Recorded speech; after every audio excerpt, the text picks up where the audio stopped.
Hello, hello. Welcome to the Q&A session. We're going to let some people pop in live and then we'll get started.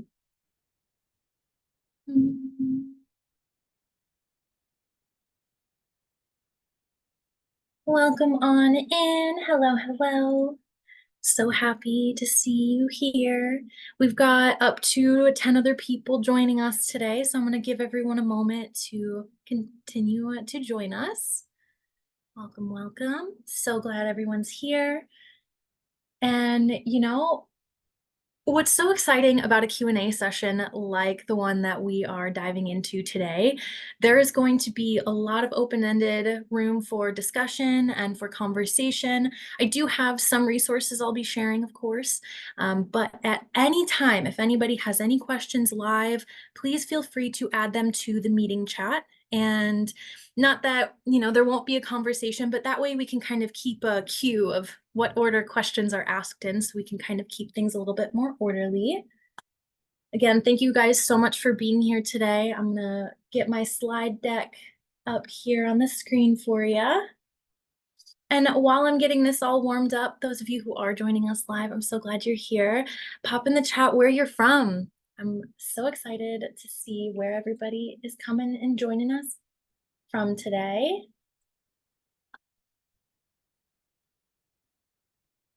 I personally am based in between Phoenix and Las Vegas.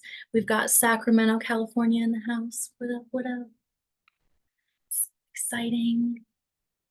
All right, so basically, oh, and we have Claremont, California too. Oh, we're just all hanging out on the west side today. That's awesome. Welcome.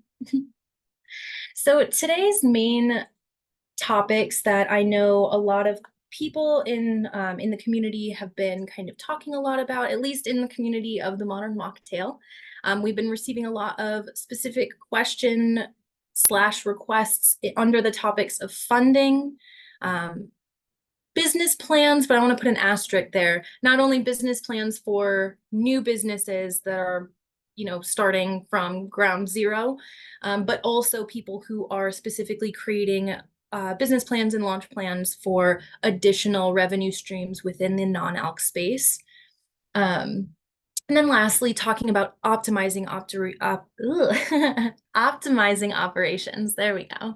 Where, a lot of times there are a lot of things within the service industry in general, depending on what version of hospitality, of course, but where people tend to work long hours. And I think that there's a lot of outdated processes and a lot of outdated staffing structures that are still being deployed that cause owners to never be able to take a vacation, clock out of their jobs, anything at all. So it is 2024. We get to design businesses in different ways now because we have different tools available. So a lot of the questions that I'll be covering on that subject kind of have been focused more on how do we work smarter, not harder, essentially. All right. First question in, I may have to bounce before the meeting is over. How can we access the video of today's meeting? Great question. I am going to make sure that this, right when it's done processing, I'm going to instantly upload it to my YouTube.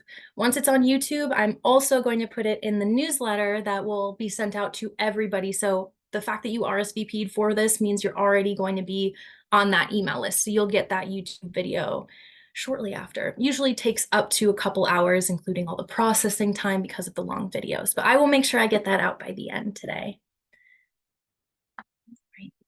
So all of that being said, let's get these slides up. Join screen.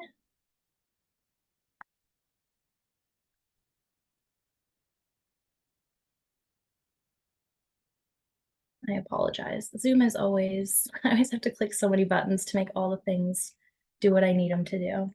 There we go. Slides are up. Yes, perfect. All right. So I'm so glad you're here. Thank you so much for being here. Like I mentioned, these are the three main topics we're going to cover. I am going to show you some stuff now, then I'll take the slides off and then I'll bring them back later. But I wanted to give us a place to start because there's so many different mechanisms inside of the non-alc umbrella, right? So when it comes to brick and mortars, we've got lounges, bars, bottle shops, um, sort of brick and mortar, but also mobile. We've got the mobile bars, event planners, people who generally connect, businesses with the non-alc options and pull them together.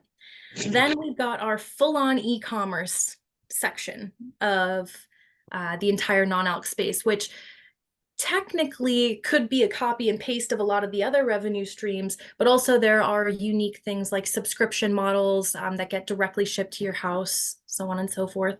And then, of course, we have CPGs. So what I mean by CPG, for anybody who's not familiar, consumer packaged good, this is for anyone out there who specifically has the dream of opening their non-alc, like making their own physical products, right? So technically that falls under e-commerce and brick and mortar all at the same time because of how you are actually taking care of that revenue stream. So all of that being said, all of that counts as fair questions to be asking in this space, because a lot of my experience, for anybody who is not familiar with me, I have worked in pretty much every service position this industry has, including management and executive positions. I also worked for a nutritional chemistry lab for a few years, so I worked very closely with the FDA on actually, first off, the nutrition labels and what those are supposed to say, what all the warnings are. But then also we talked a lot about how to create SOPs for the safe manufacturing process. So how do we create policies and procedures for all aspects of the industry to be fairly judged? So what I mean by that is there are different types of botanicals that are very prevalent in the space that are considered fringe, right? Fringe botanicals being anything under the hemp, THC, CBD, all the hemp derivatives, that entire category. We've got kava and kratom. And then in some different states and counties, there are going to be other things that pop in there. But point of this whole story is if you have anything to do with non-alc fringe botanicals in any way, shape, or form, which tends to be in all of these different business modes and modalities, I'm absolutely here for you. So if you have any questions, please have them popped into the chat if you are live, and I will make sure that I answer them in the order that they are received. Now, if you have a more in-depth question where you want to have a conversation and we want to go a little bit deeper, we are absolutely here for that. So you're more than welcome to come onto your camera, come off of mute, and have a little bit of a conversation as we, approach each question, because I understand that some of them can be a little bit more you know, well, let me tell you a story and then you can help me find clarity with it. I love helping in that way as well. So if you're live, please make sure you have those questions in the chat. And then if you are watching the recording of this, or you made it live, but you're like, wow, of course I remembered the question I wanted to ask too late, you are absolutely more than welcome to send me an email, hello@marinamars.com. And what I'm going to do is I'm going to send you an answer to that question, and I'm going to do so with a Loom video.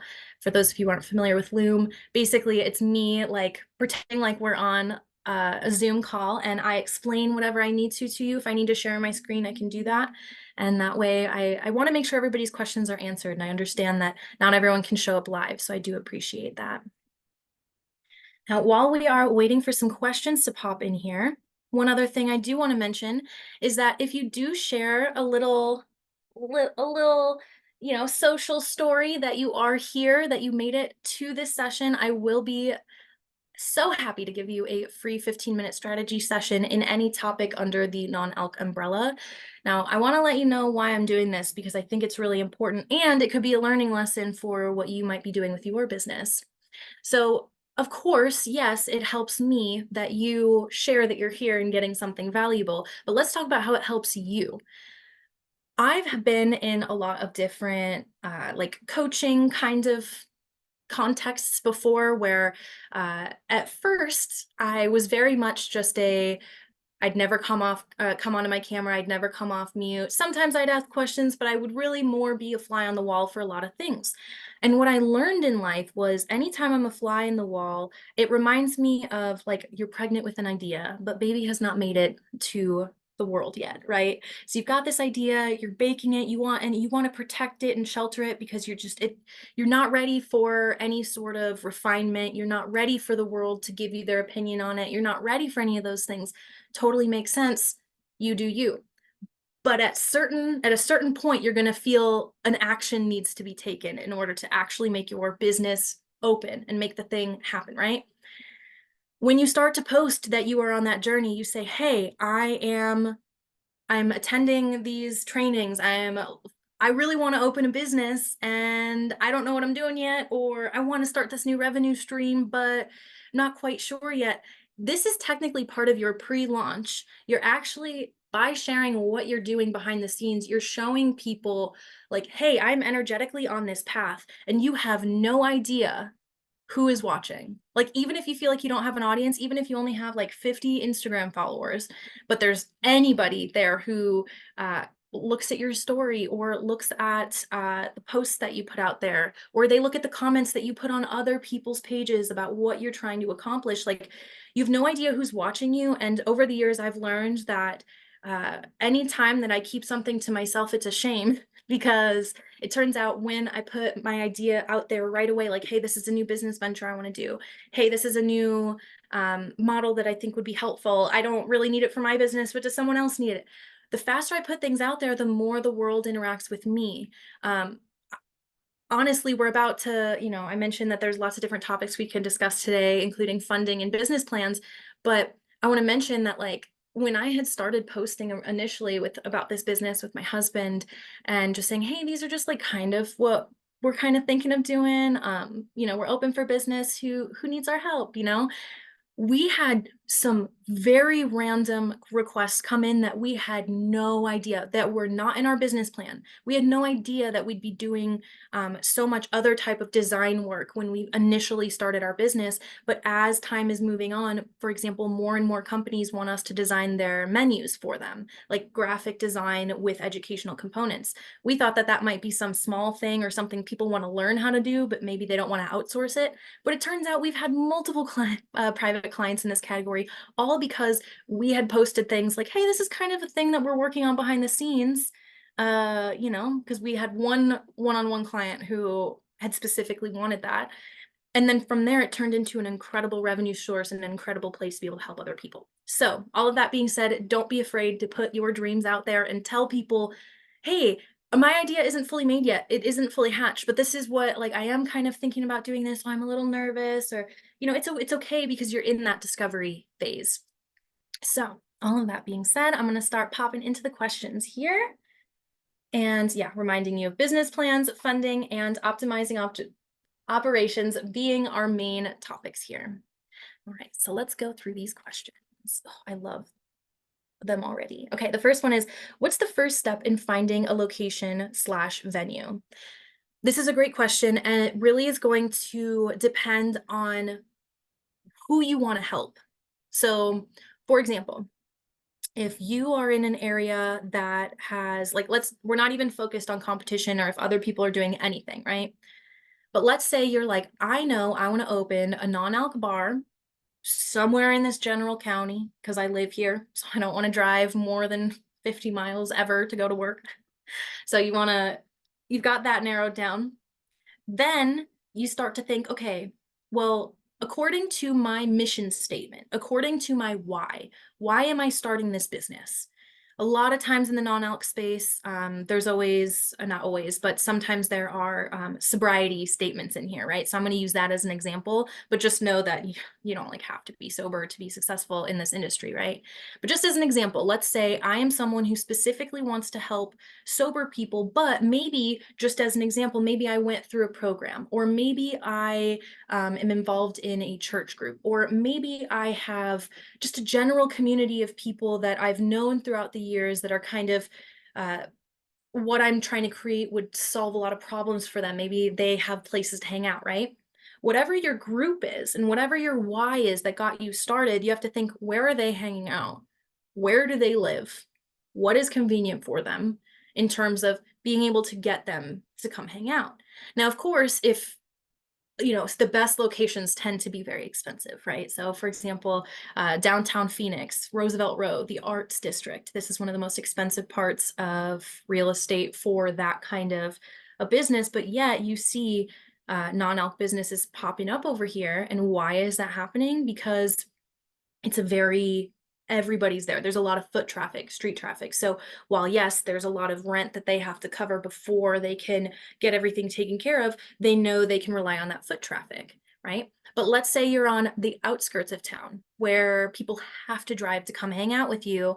Okay, well, that's cool for the general metropolitan area to be that special place that maybe people come visit on the weekends, but who's around on your Monday through Friday? Who's going to be there every day? Who's going to, uh, you know, be frequenting you? Now, let's move to a bottle shop example because it's a little bit different than a brick and mortar bar or lounge situation. Typically, people don't go to bottle shops every day. They, stock up for their weekly or monthly supply of whatever they need, and then they come back. So in that example, it kind of depends on what your revenue streams are, where it's like, if you're trying to, yes, it's cool to have a bottle shop in a really cool, hip area. But as Boisson found out, because they opened in places like Scottsdale and Miami, where people don't typically it wasn't the right place for those markets, right? So in these examples, we see how when um, they could have benefited more, for example, from having a place a little bit more on the outskirts of town, because then they'd have this warehouse environment where then you open up to multiple revenue streams, right? You're not just serving people who are coming into your nifty, cute little bottle shop, but perhaps you're wholesaling to people in your area. So to full circle this question here, what's the first step in finding a location slash venue? Figure out who you are serving, and also not only who are you serving, but specifically where are they, and are they more likely to buy online versus coming into the shop? And if they're coming into a shop, how can you entice them to turn that, again, if we're talking bar and lounge, how are you going to turn that into a daily habit so it's their third space? That is the key point there. So best websites slash links for finding a location. So when it comes to actually going on the hunt, going on the search, first off, I always do recommend, networking to find a great friend in commercial real estate, because if you're not already an expert in that area, don't try to be, right? Because that's not your business. We're here because we're talking about non-alc. We're not trying to be the master of absolutely everything on planet Earth. We're trying to open a non-alc establishment. So make sure you have experts in your corner to help you out during the things that you don't know. But also there are, I feel like everybody typically starts on LoopNet. LoopNet is a very common place to find a lot of commercial listings. But that being said, a lot of commercial listings also aren't going to be found on the internet, or they will only be found through brokers. They're only going to be found in certain kind of different ways. So again, once you figure out who, general area where you want to be, I'd highly recommend starting to talk with commercial realtors, figuring out what makes sense in your area. I can be a little bit more specific if I know where you are. And my for example, again, I am based in Phoenix and Vegas, so I'm very I very much understand those markets, and I can see other ones, but what I'm saying is when it comes to local laws and those little nitty-gritties that, again, I always just learn by meeting new commercial realtors in whatever area I'm in, and then just asking them questions and seeing how to help. Your opinion on a live-in slash work setup, like living and working at the same building, work downstairs and sleep upstairs. Great question. This is one of those things that I feel like a lot of people romanticize, and it all just depends on your lifestyle, right? This could be incredible for certain people. This could be a living nightmare for others. Here's an example. There was one kava bar that I had worked at that had the lounge below, and it was actually attached to an apartment building. So there was a very large studio, like a deluxe studio above it. And then the other there was it was like an L-shaped building. And then the other part of the L was only residential. And point of this is this place specifically was in a very metropolitan area. The kava bar specifically stayed open until either midnight or even later, um, depending on a lot of like events that are going on, right? So that means that if you have children or you intend on having children anywhere in the near future, you wanna hear hear them bump into EDM at 2 in the morning? Like, probably not a good idea to live upstairs from your establishment. If you are also, this is not your only business and you have other ventures going on, you're gonna need that separation because otherwise you will never like, it'll be very difficult, to kind of remove yourself. What I mean by that is this: when your business is your business. Like it is its own entity and then like you exist over here, right? Sometimes some entrepreneurs they fall into the trap of like their identity becoming like their business and like they live, eat, breathe, sleep there. And so everybody sees them in all of their ways and there are some very genuine people out there who really just don't I mean, they don't mind having all of that publicity on every single aspect of your life, but I'm gonna be honest with you, it's not long-term sustainable. I think it's wonderful for, let's say you're doing a build out and you need to be there for the baby stages of your business. Those first couple of years where you're really there all the time. Of course, I think it's a wonderful idea to be able to, be truly in control on all the things. You have that extra level of security while you're installing all of your security systems. It allows it to really flourish in that way, but you have that separation where it's like, okay, I really can't work in here right now. I need to go work on boss level stuff where people cannot bother me, because when you're working in the bar or a bottle shop, like don't expect to get your computer work done, right? So you cannot work on that kind of stuff indoors. So that's where I think it's really helpful to have that there. But again, I can't imagine it being a long-term, like, comfortable thing because how are you gonna clock out? Like, truly, like, how will you have life balance if you live at work? I even remember one time I had a kava tender who had lived right across the street at this huge megaplex, and so it was removed enough to where like you can't hear all of those nightlife noises and all of that, but uh everyone knew, oh well, she lives right there. Oh, I'm going to outsource my thinking. Oh, I have this big safety net here so I don't have to try as hard. That is a common thing that can come up if people know the owner lives on the premises.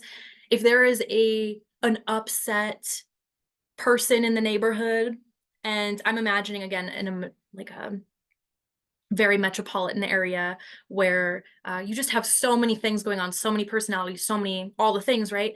If everybody knows you live upstairs and they have some beef with your business, even if it's something super small, like I feel like I'm overcharged, it just opens you up to a lot of like security things that it's just worth considering. That's all I want to put out there. Definitely at the end of the day, it comes down to what is your lifestyle and like what stage of life are you in. How much can you expect to spend for grand opening starting fresh? Wow, that is a big question. And I am going to, um, I'm just going to ask if you can put in the chat. Um, First off, are you going bottle shop or lounge or other e-commerce, CPG? And then again, grand opening, it's going to depend on like how much build out you have because some places are going to some places will have a bar in it. You don't have to spend as much on renovation, but if you are starting with a blank box, I mean, that's at least 100 grand right there, including build out, architecture, permits, getting some of your stock together. But yeah, I'd have to know a few more details to be able to answer that proficiently. When it comes to buying products like fruit, syrups, etc., would you recommend a bulk store like Costco slash Sam's Club or find a vendor? This is a great question. And I would never ever go to a box store personally to ever buy anything for my business. So I'm going to tell a little story to answer this real quick because I think it'll kind of help with that perspective. So one time I worked at a place that um, they started with Minute Maid juices. Like they literally went to Safeway, got some Minute Maid juices from the normal priced for normal you and me people. And then, they buy some fruit there too. And then they buy some small things on Amazon or gosh, it's just some really random links or like email addresses. And the cost of goods was astronomical. And that owner experienced a lot of feelings of scarcity quite often. So not like anytime any bit of inventory wasn't accounted for, he would automatically go to this place of like, oh my gosh, well, we really don't have like any extra budget because our cost of goods is so high. So if you guys are stealing, oh, well, then we're going to have to take away your free shift drinks. So he started taking it out on the staff. Oh, we're going to have to take this away from you, that away from you. When in reality, all he had to do was find better vendors and all of those problems would have been solved. So my husband and I came in. We made every single thing orderable. So what I mean by that is if you still have like a general manager or some concept like that in your business, like that person will never get to clock out. They will never go home. They will never get to go on vacation if they have to go to the store for anything. You should be able to have everything orderable, whether it's from an online distributor or again, sending an email to a salesperson, depending on the products that you're serving, but you should never have to go to the store. I want to put that out there right away. There are going to be some tiny little exceptions here and there, right? Like if you're furniture shopping, it's not like you're getting new furniture every month. So like, yeah, go to the store for stuff like that. But when we're talking about the COGS, the actual cost of goods sold, like anything that you'd put under the category of product, those things, our goal is to order as much as possible or be able to, if we have to go pick up from a warehouse, pick up from a warehouse once a month max, like max. Honestly, I'd want to do a little bit more than that. Okay, so let's get a little bit more specific with this.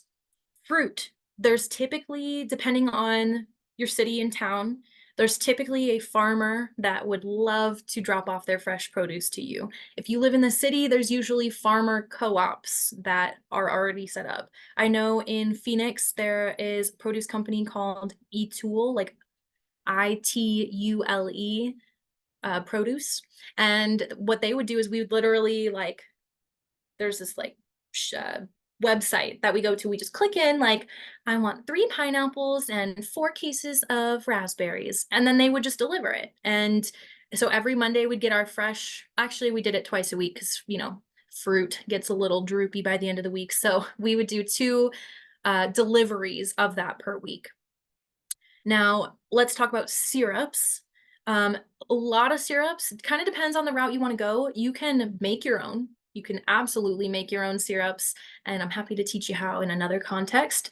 But also, if you wanted to actually bulk order them, let's say you're going with, I feel like industry standard for so many different beverage companies is Monin syrups. For example, Webstaurant, that is a website that is an amazing place to, if you have to just get a lot of things real quick and move it over. Not always the highest ROI essentially, but way better than Costco or Sam's Club. And I do mention Webstaurant because there are a lot of areas that don't have as many delivery options. And at Webstaurant, like they don't care if you are like Yoda living on some other planet, like they will come find you and get you the product that you need. So again, it's not always the best prices, but it is the best when it comes to convenience and like amount of products. I also use that website to do my initial research. Like, okay, well, I know I want these paper cups.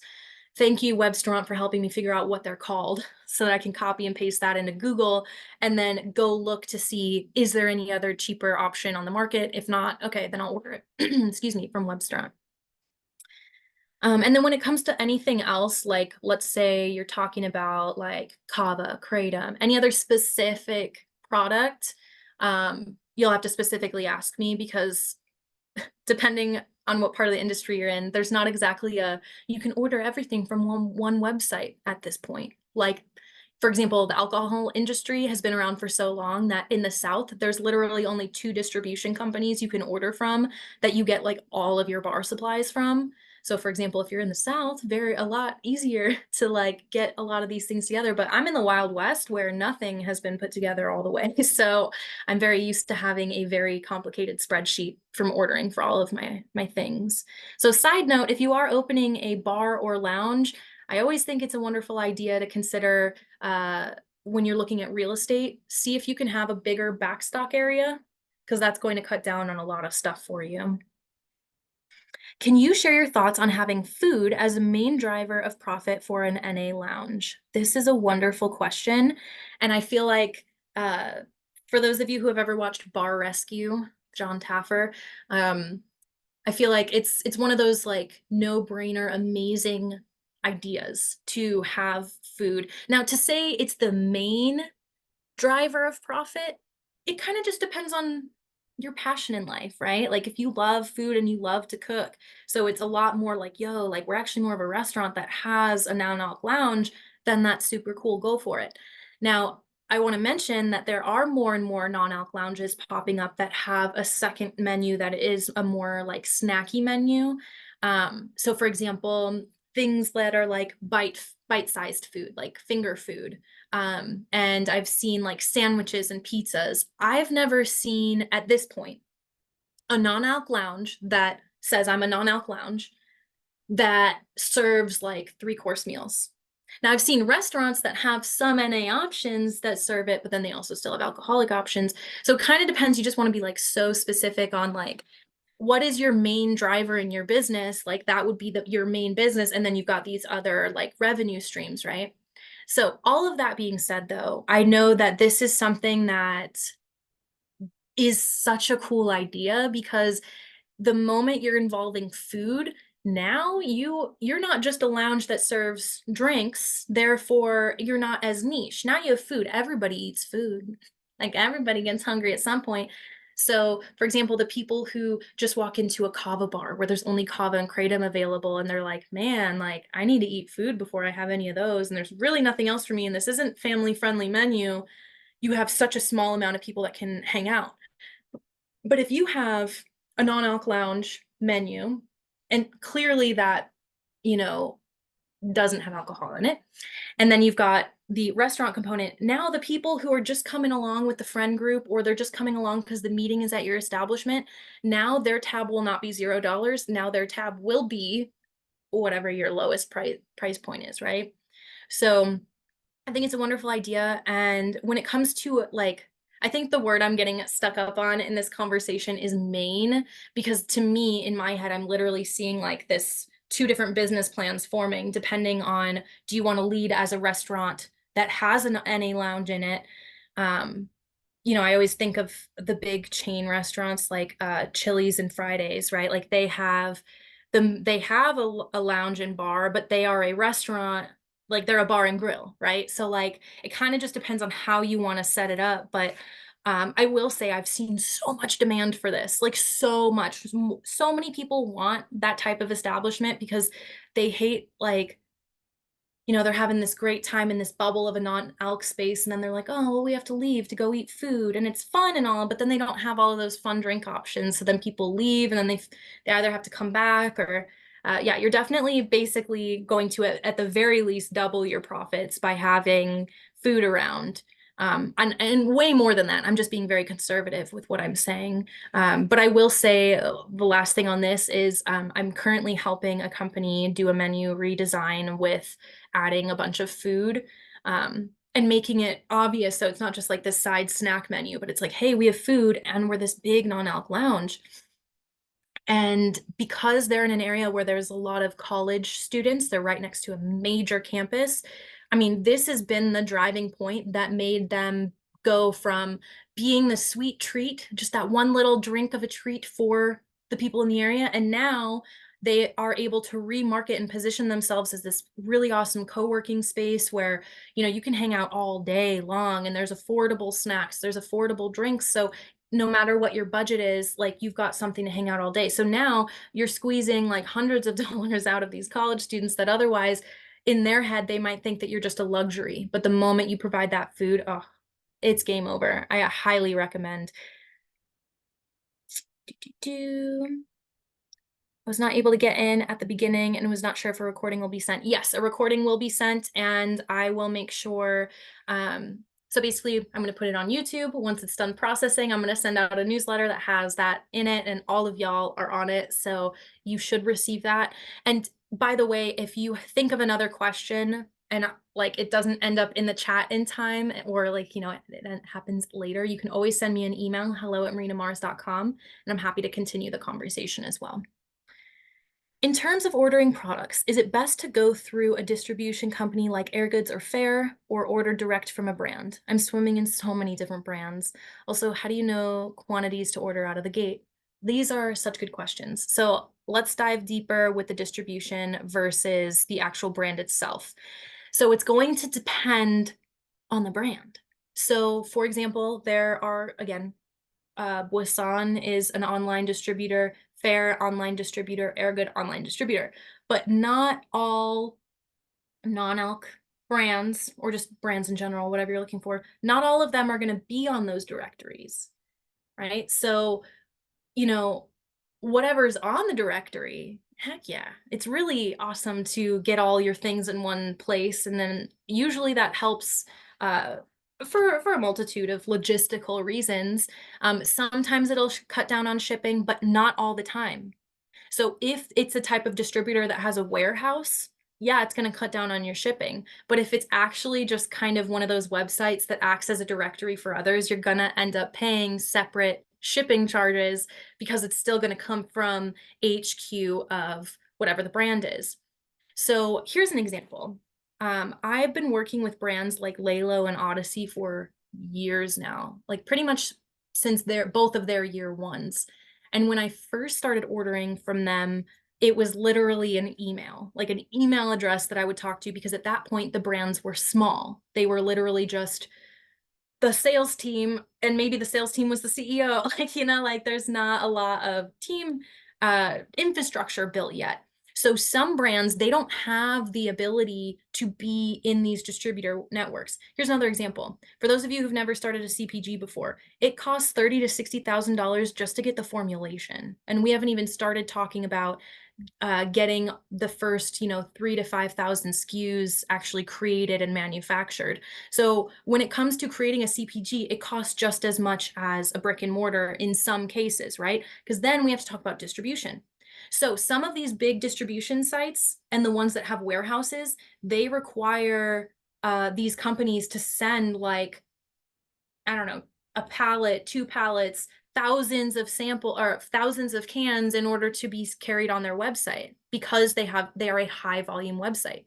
Well, the people that are just starting in these CPGs, they can't afford to get 10,000 cans made off the bat. They need to start small. They get their little 3,000 cans, then they go sell those. They make that money. So then maybe they can, if they are profit managing well, then next time they order, then they can maybe order 6,000 cans, and then they sell those, and then maybe they can order 8,000, and then they work to the point where they can be big for those distributors.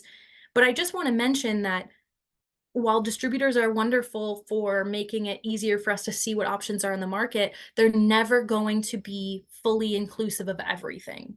So, I brought up Lalo and Odyssey as an example because they started as people I'd email, but now they have like great infrastructure for all the things where technically I don't have to talk to a person if I want to order things. I can just make it all beep, beep, boop, and go. They didn't have that wholesale website before. They didn't have that option.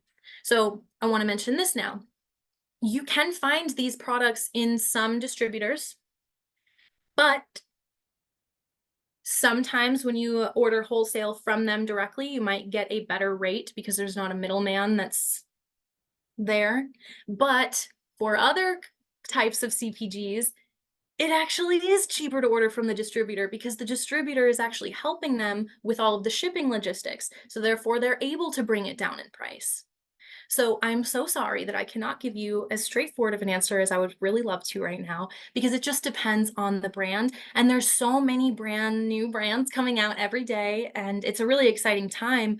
But truthfully, like, I literally have a calendar event every week where I just go through the internet. I go through social media, I go through LinkedIn, and I see, okay, what other new products are on the market that I don't know about? Or are there other people who are about to come out with products? Like, is there a new distributor? Like, I'm always looking for these things because we're at this crazy moment in time where, I'm recording this as of July 31st, 2024. Um, Next year, some of these things that I'm saying may not exactly apply because of how quickly things are changing. And I know for a fact that there is some really fun things happening behind the scenes with distribution in the non-alc scene. I can't talk about it yet because we're working on it, but stay tuned and I will help with that because we're basically just trying to figure out a way to connect the brands, the bottle shops, and the distributors in a way that everybody wins instead of having any sort of confusion. We want to make this very straightforward for the industry, just like how the alcohol industry got their stuff together. We can too. So with time. But here's another, this is a great example of if you do share that you are attending this session. I mentioned I'd give you a free 15-minute strategy session. I am literally happy to give you my links, tell you my source, all the things. And it's just hard for me to do so in kind of a group environment because everybody's business is going to be very specific to your area. Now, the second part of this question was, how do you know quantities to order right out of the gate? Very This is a great question.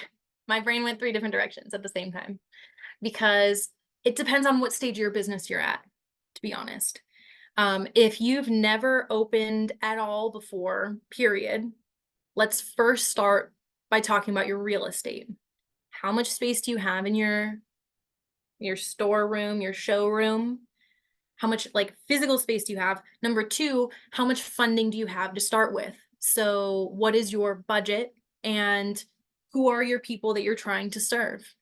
So once you know those kind of three data points, then we can put this equation together to say, okay, how much does it make sense to order for your first order? Again, also, I want to mention that there are a lot of cool companies out there. The ones that are more established, again, Odyssey is a great example where they will literally like front you your first order to help you to be like, look, if you don't sell any, then why would we want to, like, obviously this isn't great for you. So they make it to where it's easier, where they know like, hey, this is you're just starting. We know that there's a lot of bills coming through right now. Like, so here's some samples, do a sampling event, right? I never, as a menu designer, I never ever put a brand new item on a menu if we didn't sample the audience first. So let's say you have not opened up your bottle shop or lounge yet. This is why I always recommend opening up a booth at a farmer's market, festival, an art fair, whatever it is. And all you need is a tent, which you can get on Amazon for under $100. You need a table, like a folding table. Usually we all have a card table hanging around somewhere, but if not, again, you can find that on Amazon under $100. Give yourself some chairs because it's going to be a long day, right? You need somewhere to sit. But other than that, then you just need enough product to sample. And a lot of brands are happy to give a sample pack. A sample pack's not going to be big, right? It's going to be like a 12 pack, right? Or they may say, hey, if you're like, let me back up for a second. Brands will give sample packs if and only if you are like already in the stages of you have a real LLC and you are actively trying to like get this dream off the ground. If you're just like a person on the internet that doesn't even have like a business page and you're just like, hey, I'm thinking about maybe starting a business. Like every once in a while you might find a cool brand that'll help, but usually they'll just direct you to like their informational pages. But if you're like, hey, so, I have this event coming up. This is what I'm working on. I want to open this business, but this event is helping me see like, would your product do well in my market? And if it does go well at this farmer's market, then I will absolutely feature you on my menu. But if it turns out no one likes it, well, then we'll go from there, right? So uh All that being said, getting that real world data from the people that you will be serving, like the community you'll be serving, then you'll be able to understand, like, dang, this was a banger versus, oh, well, that can looked cute. I thought it would do better. Well, now I saved myself hundreds of dollars on an order that I never needed to make. So I always recommend market research to start to figure out what to go for. And just know that, like, for example, I already mentioned Lalo, so I'll bring them up again. Some people are so brand loyal to Lalo that no matter what non-alc, like, kava establishment that has kava in it, like, they will order Lalo before anything else because they just know they're gonna have a good time, so I'm gonna start with that, right? There are plenty of products on the market that are like that where, you can just tell it's gonna be a banger because you already know it's a banger. But for those ones that you're questioning or they're new to the market, do a little bit of testing and see what you can find in the actual market space. I also want to mention that you can hand out surveys on the gram. You can hand out surveys via newsletters. Um, Now you're not going to have nearly as big of a conversion rate on that. Most people, like, you got to, like, ask them a few times, be like, can you please fill out the survey so that I can make the best bottle shop for you. Sometimes you have to incentivize it. So, for example, I just filled out a survey for one of my coaches, and I was going to do it anyway because I love her and I love to support her business. But um, one of the things that she had written in her email copy for it was, thank you everybody for submitting. I will grab one submission will receive a $500 Visa gift card. So it incentivized people to provide more feedback. So the more feedback and more market research you can get, the better off you're going to be. But lastly, I do want to mention that, like, hey, sometimes you're going to be like, oh, I think this is going to be a banger because I did all my research. But it turns out maybe that was only popular during summer. And now that it's fall, whoop-de-doodle, turns out no one's wanting to buy it until next summer. So, in those cases, you can always put specials out there, or depending on how long they're shelf stable, of course, you can just hold on to product. Um, but then I also want to mention that, like, this is where, when it comes to special events that are being thrown or anything like that, you can always offload product that you feel that you have ordered too much of. And again, great topic to speak with me on a one-on-one basis on, so then I can help you kind of plan that individually. Okay, what are the things that you need to look for when hiring a mixologist? I love this question. This is a good one. So, a couple things. Okay, so the first thing I'm thinking of is I would never, let me make sure I mean never. Yeah, I would never hire someone in a non-alc lounge as their very first job. Well, first off, very first job ever, but also I always required 1 year of experience for people, whether, not that they had to be a mixologist, because, for example, I never was an alcohol mixologist. Like, I've worked at multiple non-alc establishments before non-alc was even trendy. I didn't even know. Or tea bars that had fun, what we refer to as mocktails nowadays, but back then they were just, we called them like different functional lattes. But point of this whole story is you don't need to have experience in mixology exactly. You just need to have drink making experience. So baristas are wonderful. Anybody I've ever hired who worked at Starbucks has been one of my best employees. Like, so anybody who has that kind of coffee shop background, incredible. Now, if someone was a bartender, yeah, that's amazing too. That's a bonus. If they were already a mixologist, I mean, that feels like a slam dunk, you know? But I'm going to mention this. I've talked to people who, or I've interviewed people who were like cocktail waitresses, or they worked at a restaurant, so they get the idea, but they weren't, it's not like they were ever the chef or preparing any of the food. They were always the server aspect of it. I want to mention that these servers without the drink making experience are really great at the interpersonal part, but if you don't have time to teach people how to be efficient behind a bar, they are going to be some of your worst hires. And I hate to say that, because here's the thing, like, I took for granted my skills of making drinks quickly because I've just been in service industry ever since I was 17. And I got my first like beverage job when I was at that tea bar when I was like 19 or 20. So to me, like I learned all of the quick little things, like for example, like if you can't hold drinks like this, like with your pinky holding the bottom kind of a thing, like this seems like something small, but let me show you the people who are always servers but never actually created the drinks themselves. This is good. Like they're not they're small little time wasters that add up. So again, I'm going to mention the show Bar Rescue with John Taffer. He always talks about how when a server or when a drink maker is preparing something behind the bar, they should never have to take a step and they should be able to multitask. So, you know, if you can't have the bar shaker on one hand while you're grabbing for other ingredients with the other, every single second, every single additional step that's taken without being as efficient as possible is going to cost you drinks. It's going to cost you time.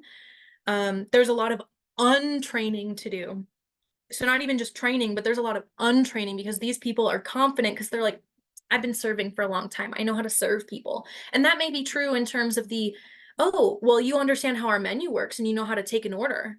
But when it comes to the actual drink making, uh, I always say that it takes, so let's put it this way, that Starbucks barista, they only need 2 training shifts to understand how your menu works. And you can get them legitimately, if they've been at Starbucks long enough, for example, you can get them on your schedule within a week of hiring. And that's amazing, right? But let's talk about those servers that need the training on how to make actual drinks and not awkwardly. Because we all know how to read recipes, but you've seen those bartenders who are really good at what they do and it just looks like they're dancing.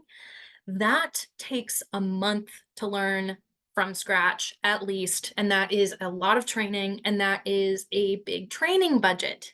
So it's going to cost you more to train someone who has amazing personality but has no experience making drinks.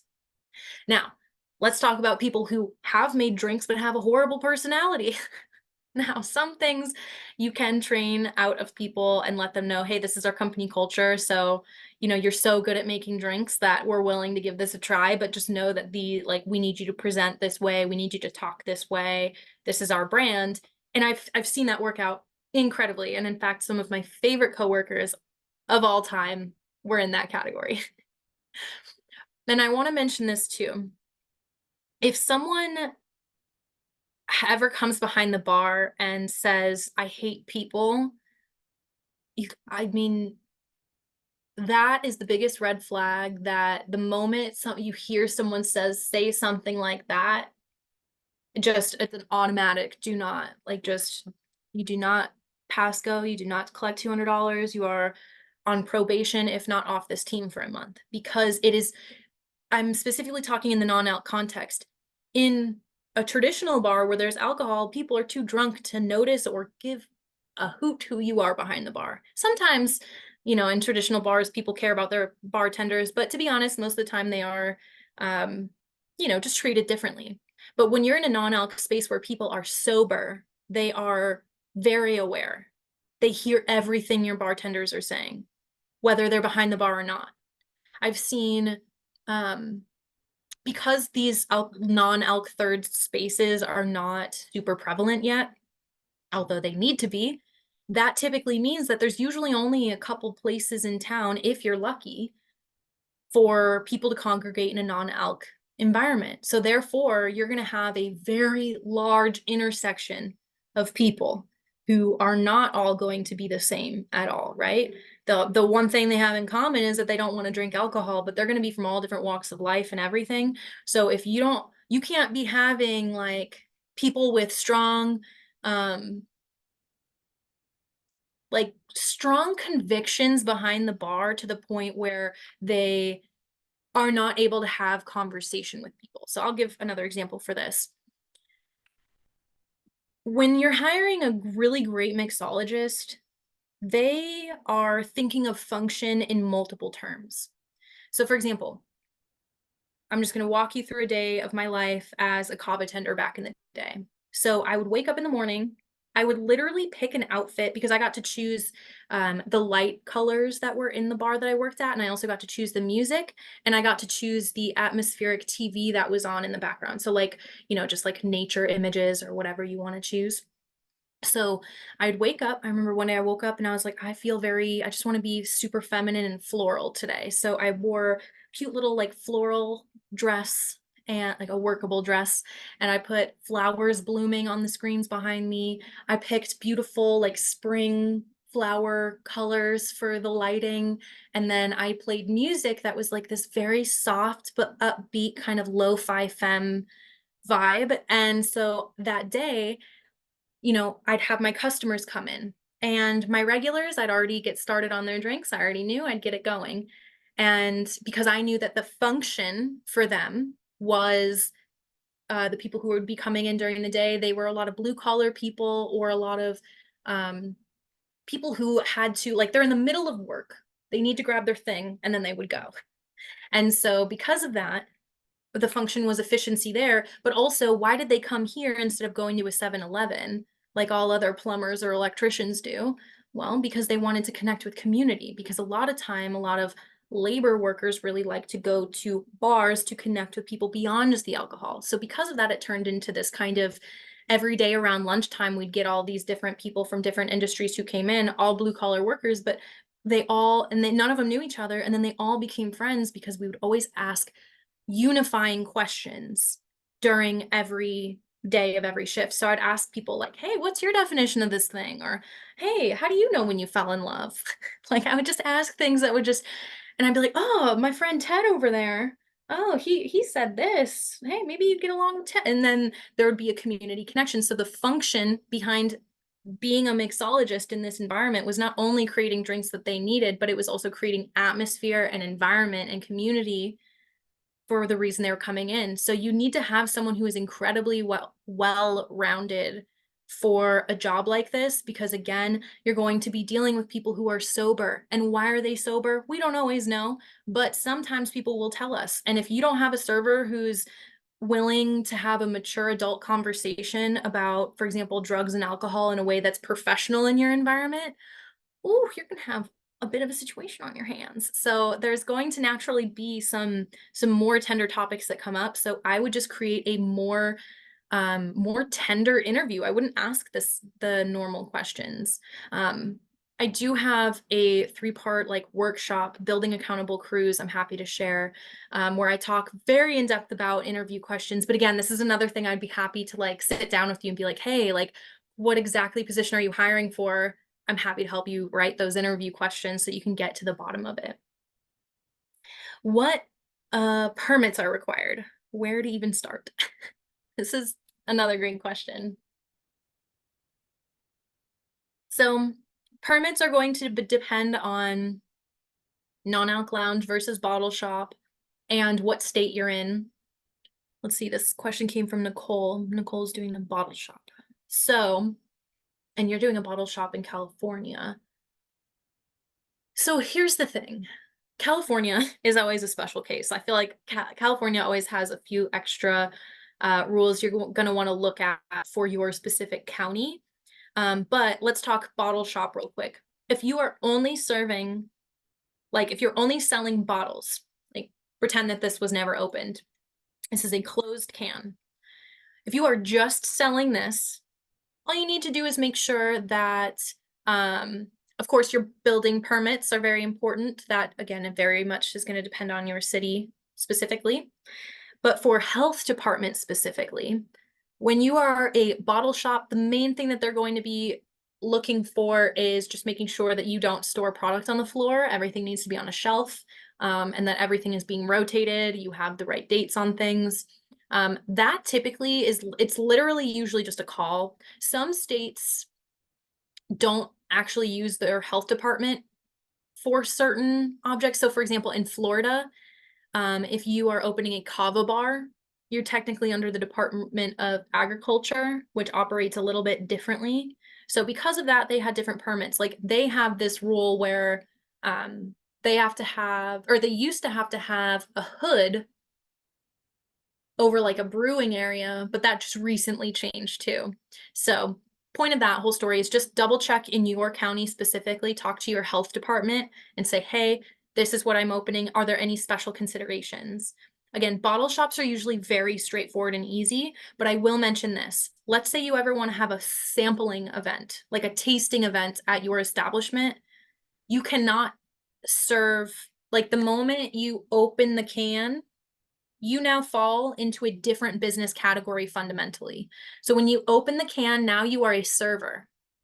Now that opens you up for a completely different health inspection. When you were just a bottle shop before you ever opened your can, all you had to do was make sure that your boxes weren't on the floor, that they're stored at the right temperature, and that you're rotating your product. But the moment you open this can, I guarantee you, you're going to need a 3-bay sink. You're going to need that kind of, or even if it's not the full 3-bay sink, you need to have the 3 process where it's wash, rinse, sanitize, because you're going to have serving tools. Even if you're like, but Marina, I'm just using a little plastic cup and I'm just pouring it and that's it. The health department has seen enough people in every situation bend the rules and get someone sick. So that's why they are a little bit more specific on that. But on top of the 3-bay sink, and of course, making sure all the things are stored properly, anybody who is doing the actual serving, they're opening that can themselves. They now need to be whatever your state's version of food handler certification is. So in Arizona, it's literally called a food handler's card. We have to renew ours every 3 years, I believe, 2 or 3 years. And then there's a different level one for if you're a manager of a food establishment. So you need to make sure all of your staff, including yourself, has that if you are doing any sampling events. I know of a bottle shop that started as just a bottle shop and over time they turned into a bar. This one is Generation NA, well, not a full bar, but Generation NA out of Indiana. They're a lovely example. They're super popular. Check out their social media. They've got such a great marketing strategy. Basically, if you take a look at the videos in their shop, they started as a bottle shop. And then over time, they added these, like the keg system. They sell slushies. You can buy the cans and just drink it straight. Like they have little tables and chairs and couches where you chill. They got little pinball machines or some sort of fun machine. And so it's not something that necessarily happens overnight. So if you need to do anything in stages, just know like you can get permits in stages too. And again, if you are going, I mentioned those farmers market events earlier. Technically, when we're talking about permits, that would be like a 1-day permit to be able to serve, whereas the permit for your business, the longer term one where they come and check on you once a year, that's the one that's going to just be a little bit more like more precise with those details. So again, happy to help you specifically one-on-one, depending on your specific area.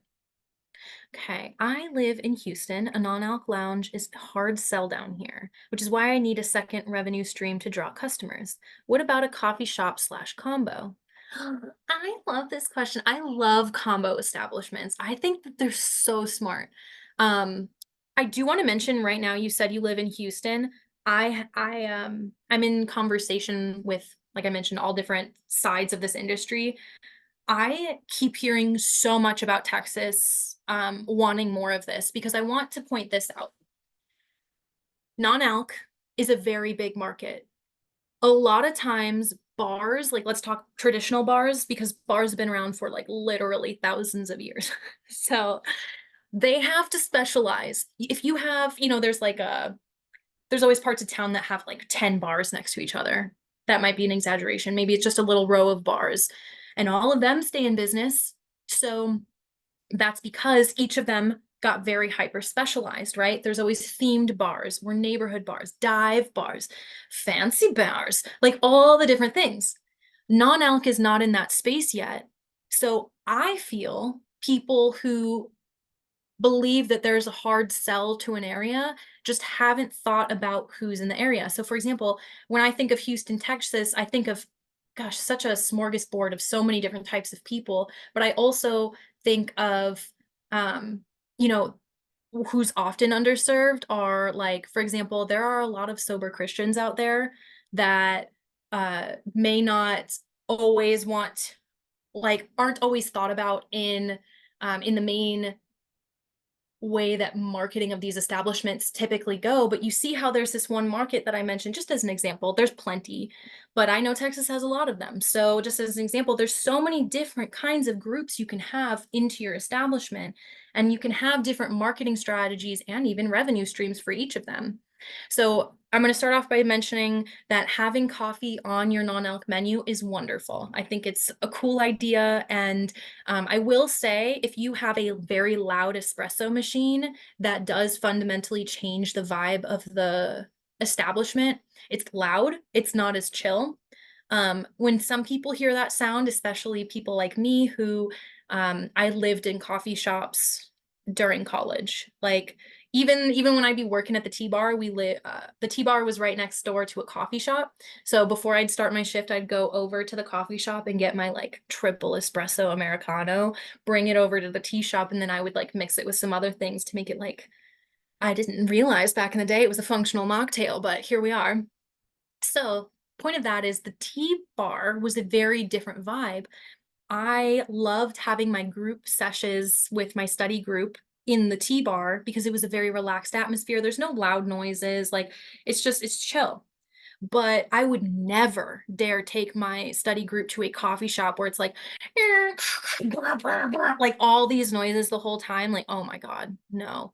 Um, I don't that's not conducive to the lounge vibe. So as long as you're aware of the amount of noise that is being made, um, for example, this is another reason I feel like not a lot of smoothies are made in a lot of places outside of that because it's a loud, hustling, bustling environment, right? Like you just want to make sure that you're being aware of atmosphere as you're designing these things. That being said, there are plenty. I am literally in the process of designing another menu right now that also has coffee on it. And there's also all the cool non-alc spirits. And so the way we had arranged the menu was based on effect. So as you go from the top part of the menu, it was like the most energizing things. As you move down, now it's starting to be like those social enhancers. As you move down, now we're relaxed, right? So it all just depends on how you communicate your offerings in order to show people how it works. And I want to mention that this menu that I keep talking about, this establishment is super cool because I'm telling you, when I went to hang out there a couple weeks ago, they had the most diverse like crowd I've ever seen. I'm telling you, it was literally every age group. Everyone was ordering a different kind of drink. And honestly, it was literally like I remember because there was an open mic happening. I was even getting a little teary-eyed. I felt like I was at like a family reunion, even though none of these people were related to me by blood, because of seeing the all the generations come together. Like, I feel like when people get too trendy and they're like, oh, this is where all the 20-year-olds hang out. Oh, this is where this, that, and the other. I feel like society has done something really horrible in the United States where we've kind of separated everybody. And look at the state of our country right now. I feel like there's a lot of division. There's a lot of, oh, well, I don't want to go there because this, that, or the other. Whereas if you are genuinely a meeting place of your community and you can accomplish serving a wide variety of people, like, that's like energetic shifting. Like I'm telling you, when we were in this environment where it felt like a family reunion, I didn't even know that our tab was over $100. We were supposed to leave at 7 p.m. and we didn't leave until 11 p.m. and our tab had doubled and I couldn't wait to go back. It's an incredible phenomenon. You can create a place that serves a lot of different people. Houston has like what's the population of Houston? A lot. That's all I know right now. But there's no way that this type of establishment would not do well in Houston. I think it would be incredible. It's just a matter of figuring out who each of these people are that you want to serve and how can you put something on the menu that's good for them. Now, last thing I want to mention on that note is, if you are trying to be like this generic serve everyone and offend no one type of vibe, I mean, you're obviously no one will know who this is for. So how do you balance that? Yeah, everyone's welcome, but also like so that people really feel like they're being talked to directly. Typically, the answer is wellness. So what every group has in common is some component of wellness. So, younger people, they're I mean, actually, it's interesting. They actually are more thoughtful about not wanting hangovers. That was not the case when I was in college, so people are learning some things, but, as you get older, you have different wellness concerns. So, for example, I'm 30. I am very much thinking about my hormones, my fertility, that I'm in that part of my life, right? So, I have fundamentally different concerns. I don't want your cute little ashwagandha drink. That might cause a whole myriad of issues for what stage of life I'm in because ashwagandha is not good for people who want to, get pregnant, breastfeed, all the things. So but that might be really good for someone who's in college and stressing out and isn't even thinking about that right now, right? And then even when we go to the other side of the age spectrum, or we look at men where ashwagandha is incredible for them. It's incredible. Like it's if they're taking it every day, it's going to help them with their testosterone production. If they're trying to get gains in the gym, they're going to get those gains, right? So all of this being said, understanding who who in each stage of life needs what level of wellness. And I want to mention that, uh, when we had arrived at that open mic family night kind of a situation, there were a few grandparents in the audience that were there because their grandchildren who were in college that just wanted to participate in the open mic, they came in and they were like, oh, we don't know any of these things. So they grabbed a Diet Coke, a Diet Coke and a Coke.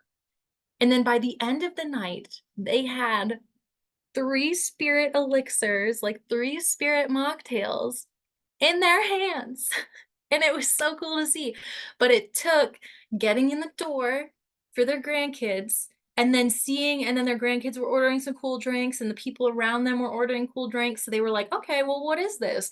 And then the one that hooked them was the one that was, specifically very relieving, like, had a lotta like relaxing qualities in it. So just want to throw that out there. I could talk about this topic forever. Um, oh, and you did mention revenue streams here.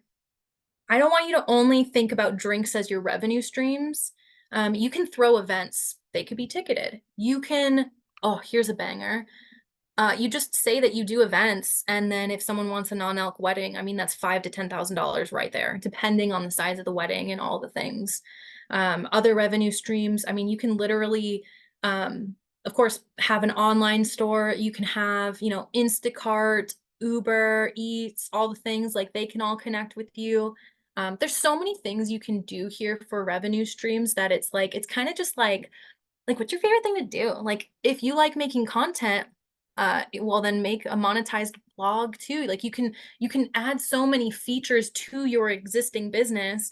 It's just that the fundamental foundation, of course, of a lounge is serving drinks, but there's so much more to that. There's master classes. Other people want to learn mixology. Like, maybe you host like, hey, you know, once a month we do here's mixology 101, and yeah, maybe the ticket is, I don't know, $40, but it comes with the drinks and anything you make. And then at the end of that, maybe you present them with a fun little brochure that's like, hey, and here's how you can buy all of our things in bulk. So then maybe you make more sales with that. So there's always little fun mechanisms that you can do. We talk about this and I'm happy to continue all the time. This is my favorite. Like, I love talking revenue streams. The Bula Boss container is a really great place for that as well. I'll send the link after this. What are some questions that potential investors will ask? What are good indicators of success for an NA lounge? Oh, that's a juicy one. And I want to mention that I do have a full resource that I'm going to be presenting in a bit here that goes into an extreme deep dive answer for this question. But to start for now, I want to mention that investors don't know anything about our industry typically. So what I mean by that is this. Earlier this year, my husband and I, we started this consultation firm because we're in a part of our life where, well, yes, we love like the actual lounge and bottle shop experience, and I've worked my whole life in a job in this scenario, right? But I'm at a point in my life right now where like we cannot be tied down to location, so it made sense to do this. That didn't stop a bunch of investors from asking us to start bars for them. And so I want to mention that like literally three separate scenarios, people from the hemp industry are trying to come over because they see, especially with the laws that had changed, that had essentially found a loophole for all the different variants from hemp derived sources. Like, because of that, we're seeing a lot of people from other industries kind of trying to move over. They're seeing that this trend is here to stay. So there's a lot of people coming from hemp. There's a lot of people coming from alcohol. There are people coming from general restaurants and bars. There are people, I mean, there are people from healthcare who have seen that the healthcare system isn't exactly what as advertised. So because of that, and again, when I mentioned back to the Houston question, what do we all have in common here? Everybody has some component of wellness here, whether it was a sobriety thing, a because we're on medication thing, because of some other life circumstance. So all of that being said, you have to come into this, come to an investor as a coach, like as an educator, as someone who is going to have to answer a million questions. Here's a really great example that I shared in my podcast this week. I called the episode, This Episode is Worth $100,000. And so I'll just share the fun little tidbit with you guys here. If you choose the wrong POS system, for example, and that POS system does not work with a credit card processor that understands how to process fringe botanicals, you will literally lose tens of thousands of dollars, if not up to $100,000, due to the fact that they could drop you like that. And in that scenario, you need to know to look for the right credit card processor, right? So this is an example of what potential investors are looking for. They want to know that if you're like looking line item by line item through the business plan, they want to see what makes this industry different. And if you are just basically copying and pasting from ChatGPT a business plan for bar, and it's just super generic and random, and they don't see that level of specialization, oh, they've done their homework. They need to get this credit card processor. Oh, and it specifically says here in the business plan, because the other ones will drop us and cause us to lose up to $100,000, right? So that's one example. Now, let's take a look um, at what actual data is in the marketplace. Right now, I'll be honest with you, there are people who are doing these like marketing surveys that do not make sense to me at all. A few months ago, I saw a few people like kind of mocking bird this whole like 94% of non-alc consumers still drink alcohol. I've said from day one, and I do not mind repeating it, I think it's a garbage marketing study done by people who were only asking a very select crowd of people. I don't think that they were actually, I mean, I don't think they've actually ever been to a single kava bar, first off. But in my experience, yeah, there are a lot of people who consume non-alc products that do drink alcohol, but it is not 95%. There are, I mean, when I was behind the bar, I mean, I'd serve thousands and thousands of people per year, right? And there, I don't, I'm telling you, like, very few people talked about still drinking alcohol. And in fact, the people who do drink alcohol, they would always ask, hey, how does kava or kratom or CBD, like, how do these things interact with alcohol? And then we'd be like, yo, don't drink alcohol and kava or you'll vomit. So come back when you're sober. But point of that is that that conversation was not common. The way more common conversation I was having with people is, people just wanted to talk about their sobriety or what other options were out there for, again, whether it was because they had some sort of addiction or because the healthcare system wasn't solving their problem, or maybe they are just on some medication where they can't drink, or they're pregnant and they're just trying to figure out what to have. All the different categories of people, like it really is growing on the amount of people who are not drinking. So, why do I bring this up? Because I do not want you to just go and copy and paste some random other people's research on what's going on in the industry, because any investor can go anybody in planet Earth can go on Google, and depending on the way that you phrase the question, you can find answers that support your bias, right? There's a lot of weird information out there, and it's hard to discern what's right or wrong. What you can discern that is absolutely accurate is what you have experienced. And if you are surveying people, what are they saying? So, I mentioned this is the second time I've mentioned surveys. Any information you're getting, you want to include that in that business plan, in that that presentation. And I also want to mention this, depending on who your investor is, like I can't sit here and tell you what questions they're going to ask you, because investors typically have some market experience, even if it's not in non-alc itself. They usually have some sort of business experience. And so because of that, someone in their business life has hurt them. Just because, like, that's life, right? Like, it happens. We all have weird things that we've gone through in workplaces or entrepreneurial ventures. And so they want assurance that their worst fears are not going to happen. So I would first off prompt you to ask them, what's like, what are things that have happened to you in business that are just nightmares that you never want to happen, right? Like, interview them.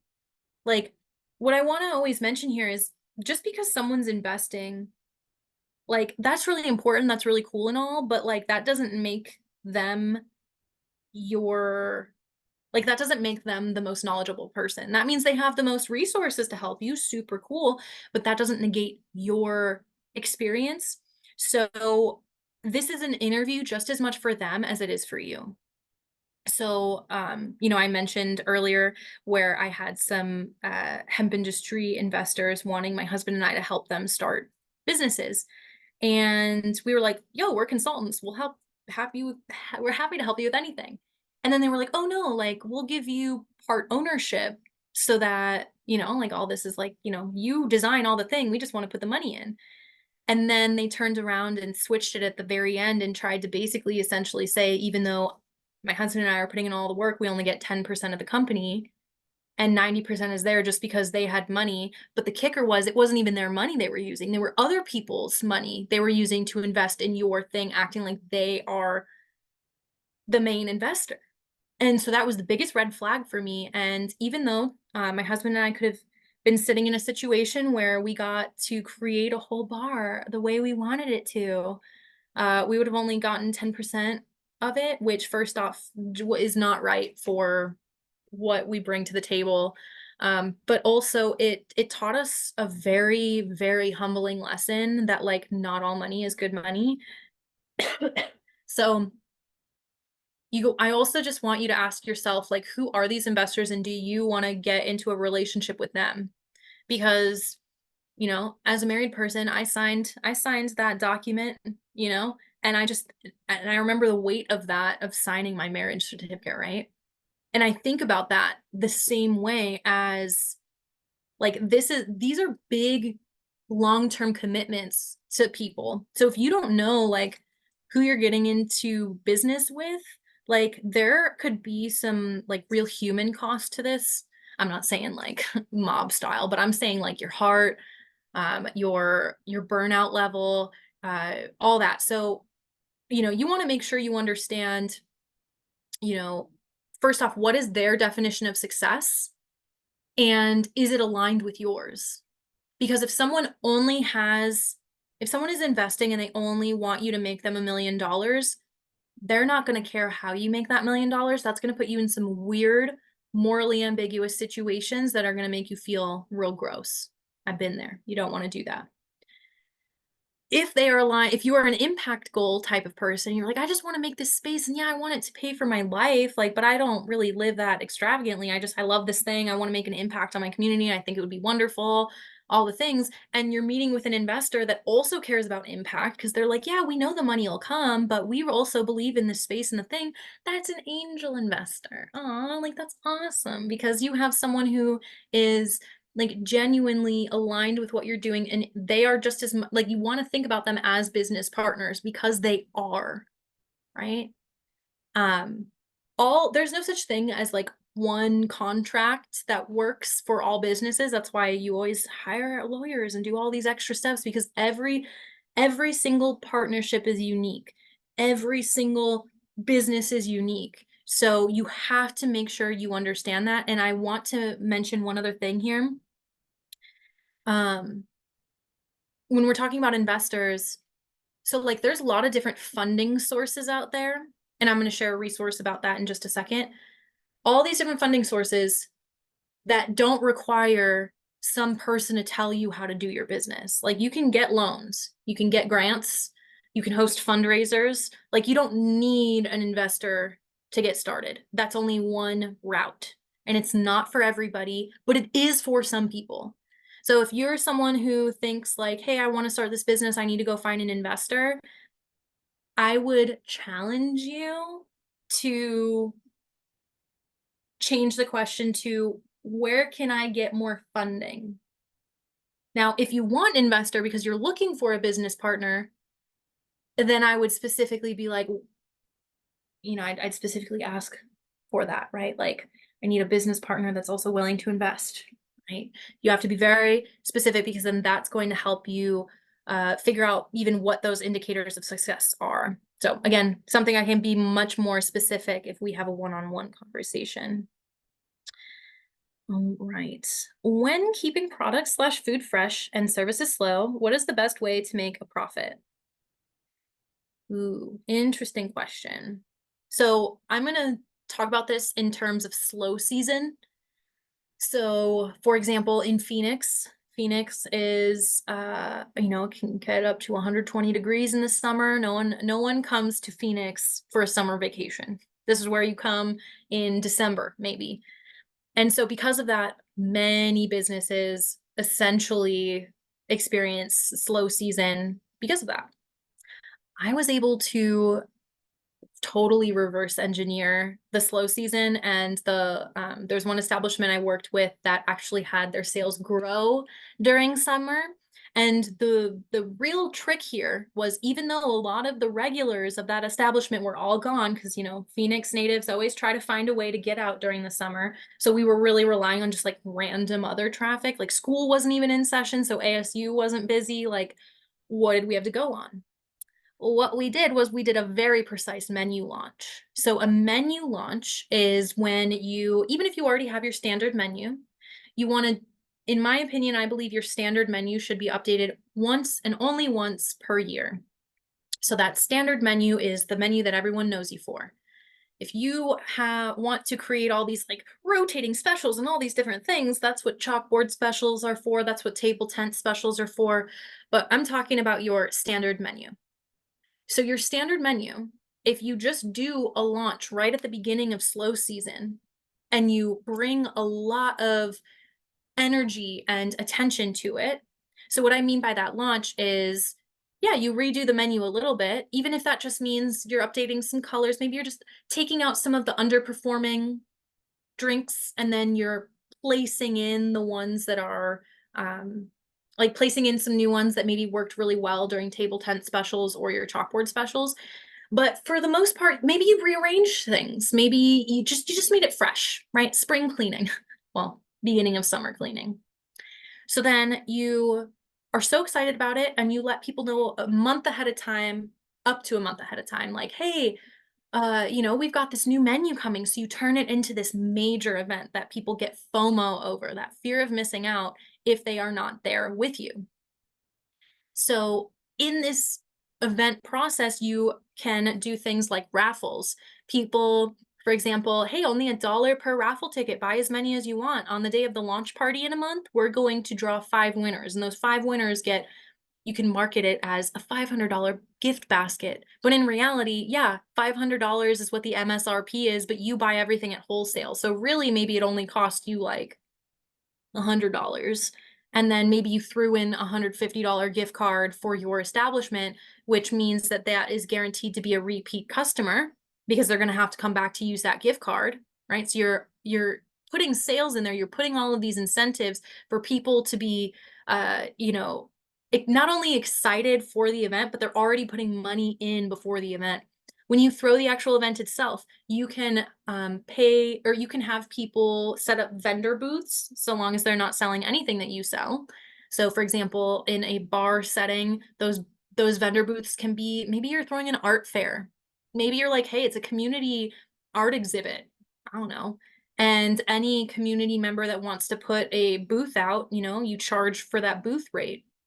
Maybe it's $50, maybe it's $100. Just depends on how big you plan on making this event. And then if you have 30 days notice, reach out to the news. If you ever see businesses in the news, by the way, don't be fooled. They reached out to the news. Like very rarely when people are like, oh my God, I can't believe I was actually featured in this thing. Like they don't mean that the way that you think. Like everybody works hard for those media features. Like they're not just going to come to you. So point of that is, who are your local newspapers? Who are your local news people? Like go to their websites, figure out who you have to email and contact and let them know. Right now, Non-Alc is trending. So if you can go and be interviewed on the news and just like, hey, I'm a business owner, I'm doing this thing. Like I sell mocktails. Here, I'll teach you how to make a cool mocktail today. So you do just a cute little segment on the news, boom. And then, hey, come to my party. Yay. And then it's a great time. So there's that route you can take. And then there's also the more behind the scenes private approach where, again, put yourself out there for events, like private events. Do you have birthday, corporate events, graduations, weddings, showers? What other things happen in life? Like just tell people like, hey, like we do catering and we do event service for these things. Another thing that I feel like a lot of people miss out on is like, so no one will ever give you permission to be an educator in the community. But for example, you can host something like this. I host this one for free because this is how I get to meet new people who are coming in the audience and, get to go a little deeper. But I have a lot of paid offers too. Like you can host paid online workshops or educational things that teach people more about you and your business, but also maybe it's just totally different. Maybe you're finding that there's, you have your brick and mortar established, and then there's another new business in town that's like kind of asking you questions. um, you know, be like, yo, my consultation rate is this per hour. Or you can also become an affiliate for a lot of things. So for example, a lot of my programs here, any of my clients can be affiliates of. So essentially, you get 10% of any sale that you help us make. So that's just another thing where it's like, okay, well, if you have a blog anyway, you have a newsletter anyway, what other affiliate links can you come into that can help you make more sales with your business? Because at the end of the day, um, everybody always wants your suggestions and recommendations. So don't just send them a free link. Just ask the company, hey, can I be your affiliate? So that if I am advertising you and telling people where I got this information, at least I get a kickback for it. Because most companies, not just beverage brands, lots of like random, like you name it, like you just literally ask anyone, like, do you have an affiliate program? Like Clorox has an affiliate program. Like everybody does. So just want to mention there's a lot of different revenue streams out there. And if you're only focused on your beverages, you are, I would believe, at stage 1. So we want to keep coming out with new concepts. And again, inside my Bula Boss container, I love to help people kind of chisel this into a beautiful thing. When food is getting close to expiration, would you recommend just throwing it away, or is there something to do to up the sales? That's an interesting question. Let's see. Let me think about what I've done. So when I got to the point with my ordering, I'll be honest with you, where like I was like precise down to like almost the raspberry, like and the pineapple, where when you get really good at ordering, that's not even going to be an issue. Like you're not like this is like not even going to be a thing. In fact, your issue is going to be how do I keep my stuff stocked because your systems are flowing. But that being said, every once in a while there is a lull, and that does happen where stuff kind of you're like, oh, I have 1 day left on this. Throw a special on the chalkboard. I always recommend that chalkboard specials are something that you update once a week. I personally recommend Wednesdays if you are in the lounge environment, because Wednesday is like the reset day of the week for everyone. Because if you work a Monday through Friday gig, well, no one's going to see anything on Wednesday, so you're good there. And if you are a service industry person, service industry people typically have weekends on either Monday, Tuesday, and or Wednesday. So that's essentially Wednesday is like guaranteed where you will hit everyone in the week of all different like people. But if you change it on a Monday, and it's just weird. There's a lot going on. Like when Mondays are busy, Wednesdays are the Mondays of the service industry. So every Wednesday you put a new chalkboard special out. Ask yourself if you have anything going bad, anything from that's not actually working out for you well, and then you incorporate that into the chalkboard special. Additionally, for example, we had oh, that's right. We did a street fair event and we had a whole bucket that was 4 gallons, I think, of leftover product. They were pre-made mocktails. We had 1 day to do something with them or it was all going to go down the drain. So what did we do? We did 2 things. Number one, we handed out samples of that to every single person who walked in the door. Hey, have you tried this drink yet? Oh, cool. Thanks. Just give out samples. Give people an idea of other things that you have to offer. Another thing you can do is you can literally go out and hand out those samples if you're in a walking neighborhood area. Um, but of course, you'd want to make sure you have the right marketing materials with that. So you've got a couple options for that. All right. Lisa, you have a question you'd like to verbally chat about. Let's go. Thanks, I appreciate it. This is just probably too complicated, but I'm in a position where I former bartender, former club operations manager. During Nice. shelter in place, I started a zero. I started a online happy hour company during shelter in place, servicing companies that were trying to stay connected. We all saw stuff like that, and laws and government over your shoulder was at the minimum. When we got back to reality, so to speak, both on a personal level and because alcohol has lots of strictures around it, I got interested in the zero proof movement.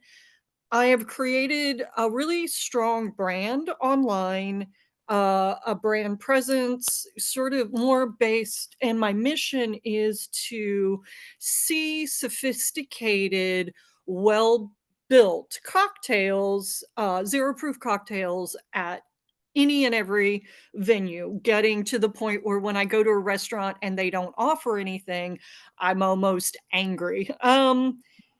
There are a lot of different ways I can go. There are a lot of, and I'm very confused. It almost seems like a lot of what you're doing is where I would like to go. I'm in a couple bars creating menus and special events like once a month, zero proof happy hour. Certainly, I could go into fairs and events and putting up a booth, but that I don't know that that's the direction I want to go. I think that I would like to get into the company world, and I've been on Mock the Toast and I've looked for job openings. I'm not getting any responses, though my branding online's pretty, I keep getting thumbs up from marketers that I respect. And I guess ultimately I'm really trying to find a coach that can help me address which way to go and where to put my energies. And I wonder if that's you. And I wonder, just kind of, is there even a question in there? I'm trying to figure out which direction to go. There are so many. Can you speak on that? Yeah, absolutely. I love this question so much. It's amazing. And I think that you have so many different options right now about what you could do. And I hear you that, it's something that's incredibly needed where there's so many bars. For example, my husband and I went to Hawaii in February, and we went to the Hilton, and like just for one afternoon brunch. And so we wanted to just be on the beach, and we just wanted to sip a nice little mocktail. And we figured, okay, well, they have all of these beautiful ingredients. When we go inside, we'll see what they have. They did have two mocktails, but let me tell you, it was literally just ginger beer and juice. Like there's nothing functional about it. There was no bite to it. I mean, the cute little flower. I got a cute little Hawaiian flower, but I feel you. It's like literally like really the Hilton, you can't even get it right. Like you have all this money and all these resources and you can't. So point of this is very needed. There's a lot of companies that just literally don't know where to start.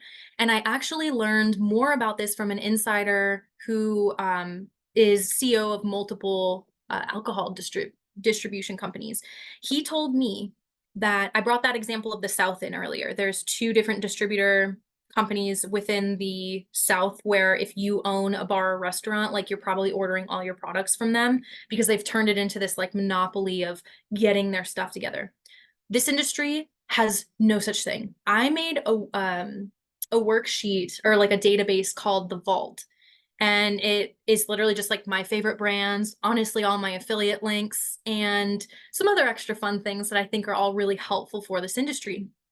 This this document alone has been requested of me by so many people, and that I literally was able to just sell the database. Like I could literally just sell people access to that one page. But I found that after that, I'm like, oh man, that really didn't solve the gap because yeah, people know how to look at links, but they don't know what to do with it. Like you mentioned, actually making beautiful mocktails out of it outside of just following a recipe card, because not everybody knows all the techniques of like the perfect shake and what do some of these words specifically mean. So they need an education.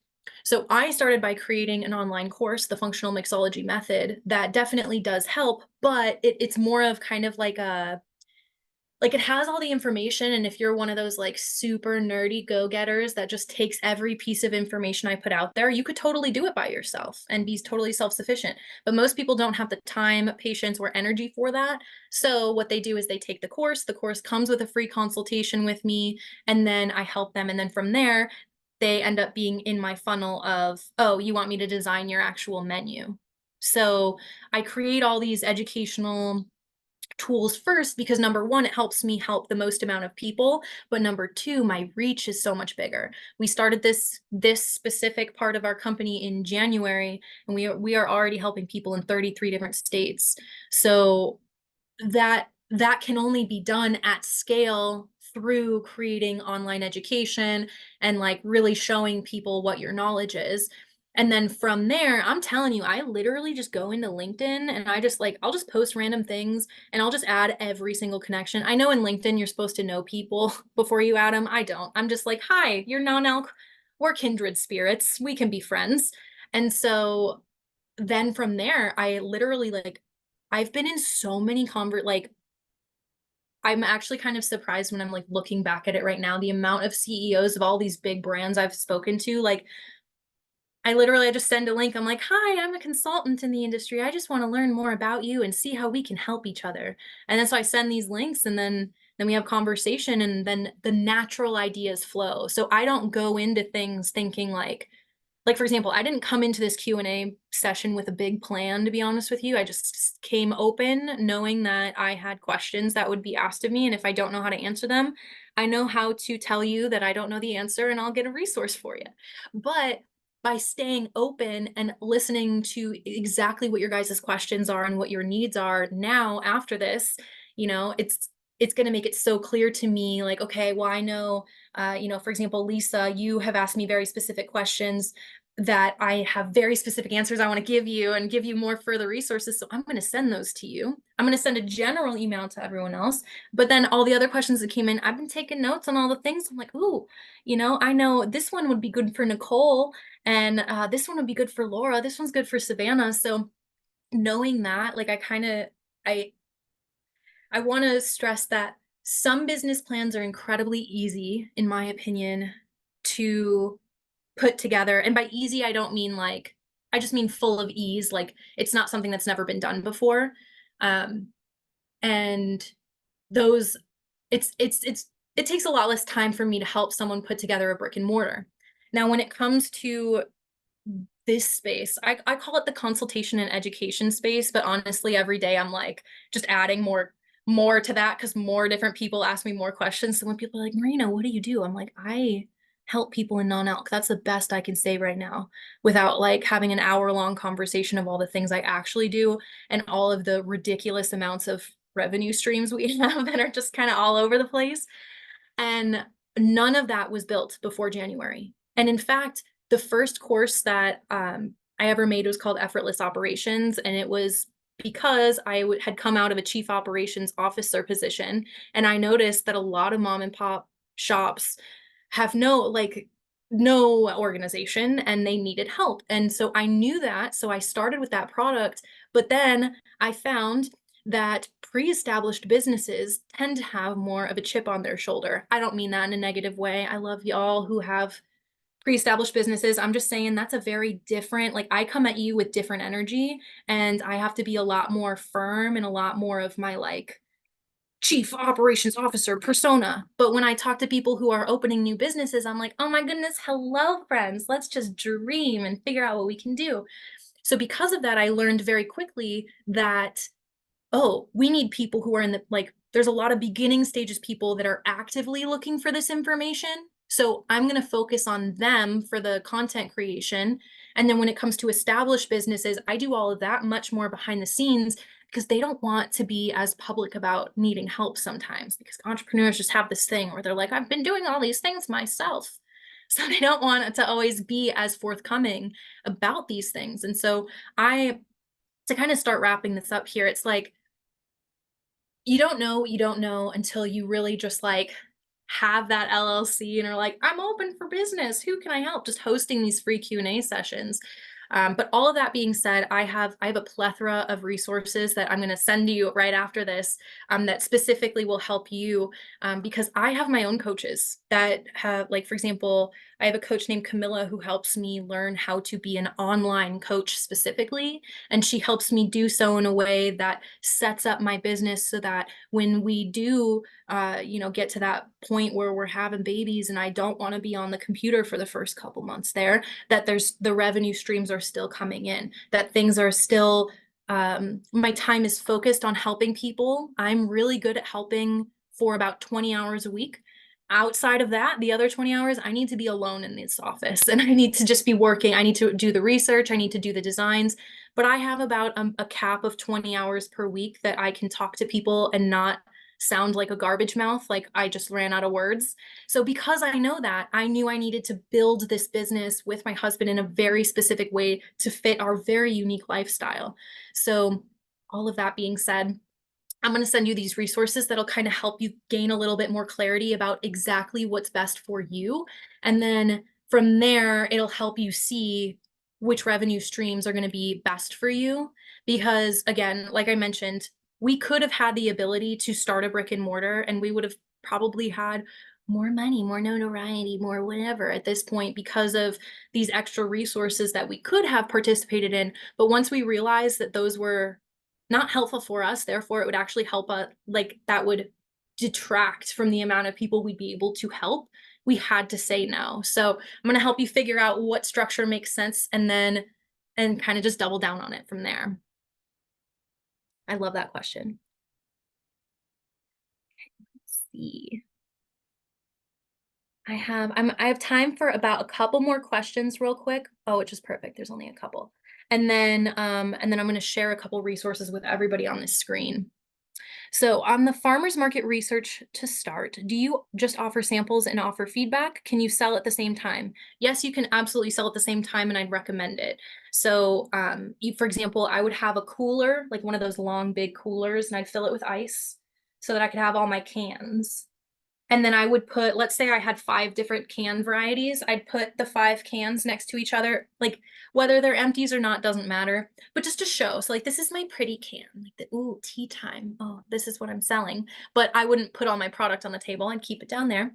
And then if someone wants a sample, there's this sample part of the table that has all of that, like kind of obvious, like maybe I have a little chalkboard sign that even says samples here. or come try this, or are you tired? I got just what you need. What depending on whatever the function is of whatever you're serving there. Like for the canned or bottled products to make it as super simple as possible. But let's say you're doing samples of like a non-alc spirit, right?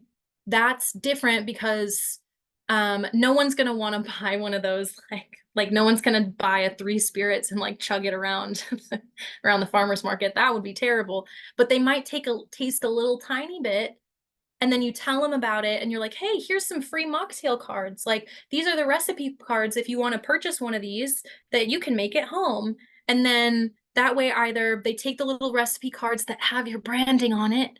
So you did some marketing there and you're being helpful. And that was a free thing you provided on top of the sample. So now, if they want to buy that three spirits, they might go to threespirits.com, but because you just gave them so much value, they will probably want to buy from you. I know I am a sucker for that. Like, even if I know I can buy something cheaper somewhere else, if there's a small business owner in front of me giving me the information, like, I'm gonna give it to them, and I'm probably also gonna leave a tip just because I can't help myself. So definitely you can absolutely sell and be making money while you're doing this. You do not need to just be doing this for free at all. Let's see. Last question here, and then I'll present some resources. Other than Rob at Generation NA, the bottle shop space seems very female dominated. Do you think that may also speak to the customer base? This is a very good question.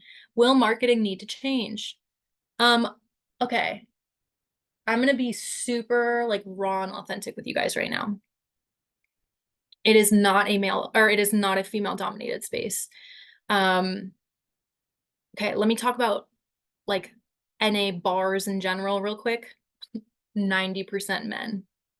90%. I think Rob at Generation NA, he's just one of the very few charismatic, really like thoughtful, intentional men out there who has a great business. Like he is there's something special about what he's doing there. Um and man, I would love to see absolutely more of that in this space. But I deal with a lot I d- let me actually think about this for a second. Of all of the people that I have talked to in the past year, most business owners have been men. What's interesting is most people who end up in my educational programs, mm, like, I get more women who are more open and they love the conversation. But what I want to mention here is like, I don't think that I don't think it's a gender thing at all. I think that it really just depends on which part of the industry. So I'm going to be more specific real quick because non-alc is such a big umbrella. And while I already talked to you about the modalities like different type of brick and mortars versus e-commerce, let's talk about the ingredients within the industry really quick. So kava, for example, I'm going to go kava and kratom just to show kava is finally straightening up. But since kava is literally a Polynesian plant, everything needs to be imported. Therefore, man, there's a lot of like good manufacturing processes that need to be obtained in order for that to happen. The point of the story is finally it's a very like above board process where it's starting to be more of what we're used to in the United States, where things are just straightforward industries. You have to remember that a lot of these like fancy functional ingredients that sound so exotic, yeah, because they're not all from here. So we have to get some of these things from other countries that may or may not have the same business culture as we do. So now we're going to talk about kratom for a second. Kratom is, for way lack of better terminology, it is horrible. Like I'm trying to think of an appropriate word I can use here. It's so trashy. It's so like it reminds me of like because that is very male dominated right now, and most of the men are very like um it almost feels like a drug deal. Like I don't know how else to describe it, but it's not all put together. Then we look at um so when we look at like why and where these products are coming from, we can see, okay, well, there first off are a lot of cultural barriers and differences that come into bringing this into our market. So there's a lot of people behind the scenes in so many jobs in order to make a single non-alc lounge, right? Because in order to just make one single CPG, I mean, you have to have product formulators, developers, marketers, researchers. You need a legal team. You need a manufacturing team. You need a testing team. You need a final distribution team, which means you also probably need salesmen or logistics people. So I don't even know how many jobs I've just listed, but yeah, women tend to, in a lot of these brands, be the pretty face on the camera, but that does not mean that they are the only ones working on anything. You know, for every, my favorite example is, you know, one day working in the kava shop, I had had a plumbing problem, I had an electricity problem, and then I had a window that was jammed, and then there was something else. So I had four things happen in one day that like I'm not like, look, I'm like super great at problem solving. I have a degree in theoretical mathematics. So when it comes to logistics, like that's my jam. But when it comes to fixing plumbing, I am very glad that there are other smarter people out there than me. Same with all the other things I mentioned, right? So I might have been running the shop, but look at all of there were multiple men that came in to help all the things happen. So I just want to focus this conversation to show that no, depending on how social media makes things look, it may look like, oh yeah, Rob at Generation NA does all the things.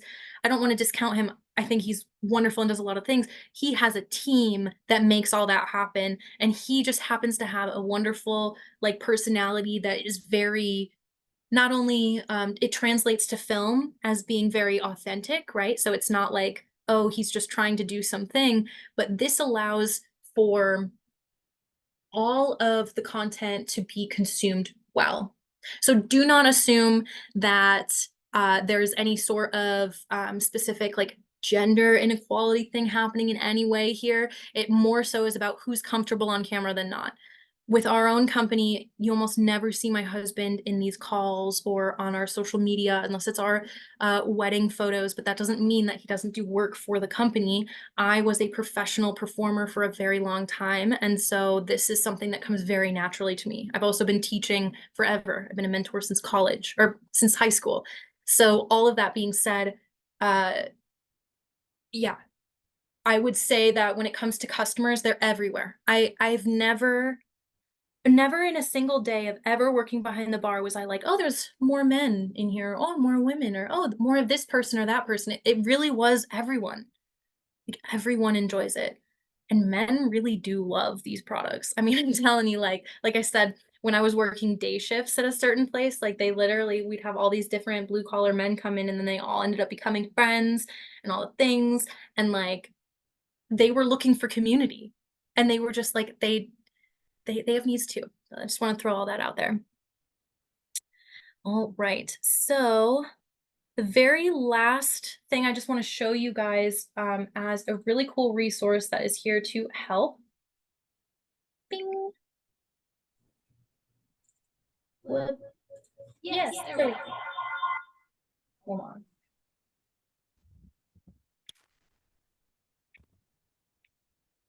There. Sorry about that. I accidentally had my other microphone on. Okay, so the Discovery Face Launchpad, I just want to show you guys a little bit more about what this is so that you can kind of see how it'll help you dive deeper with some of these questions that were brought up. So super excited. Basically, this is a three-part, 3-week experience where you're going to get to learn and dive deeply into 3 main topics.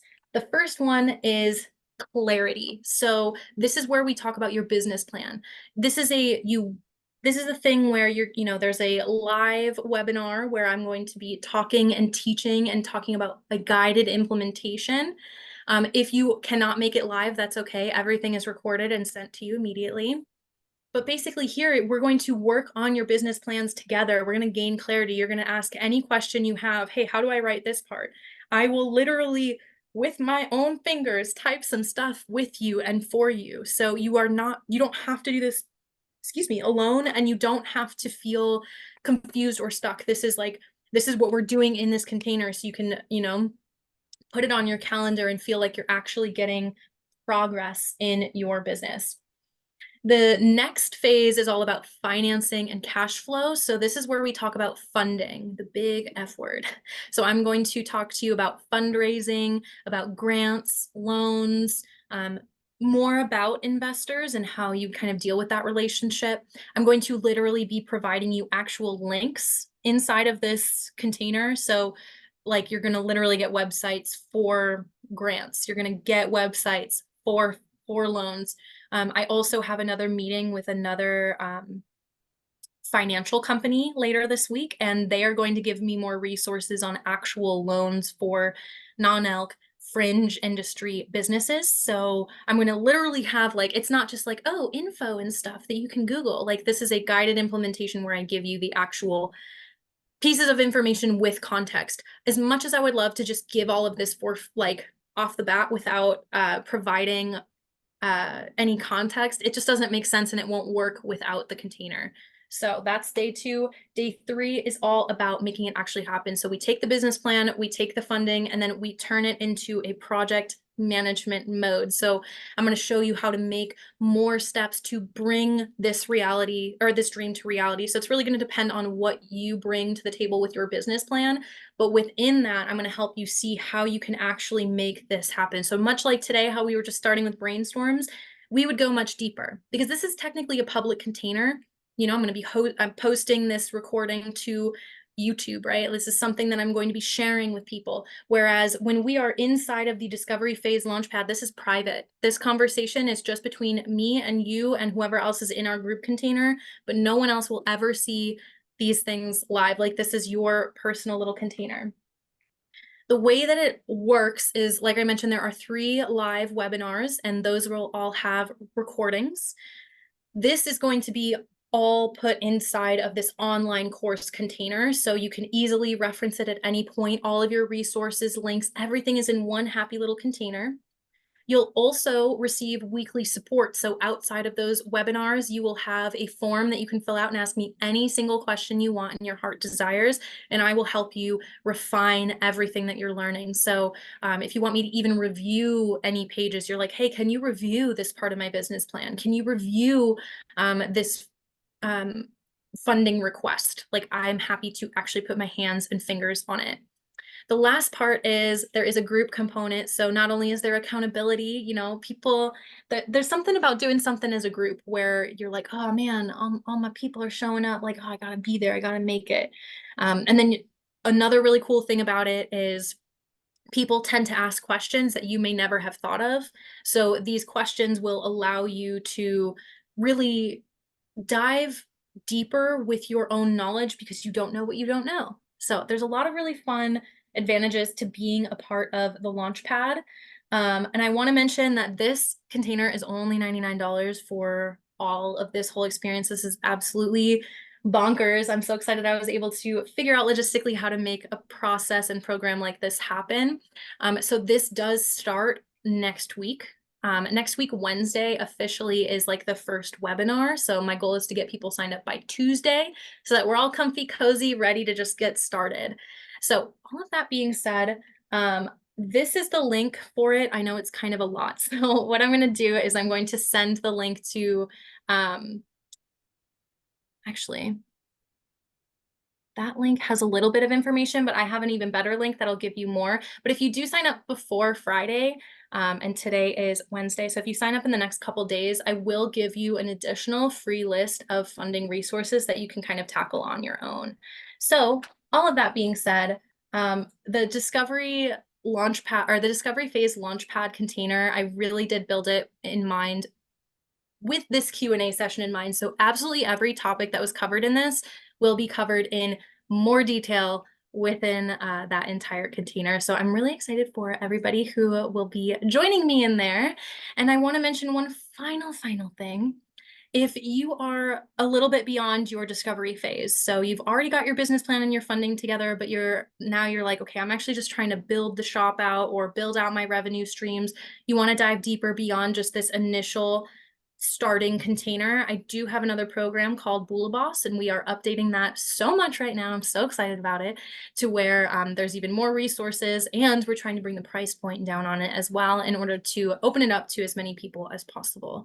So if any of that sounds like something that could be very helpful for you, please send me an email, hello@marinamars.com. If you did show up live, I'm going to absolutely send you the email with all the fun things. And even if you didn't, just go ahead and request it from me and I'll send it over to you. So thank you so much for being here. I appreciate you all and your incredible questions so much. You'll be hearing from me very soon, but I hope you have a great rest of your day and you take care. Bye, guys. Thank you.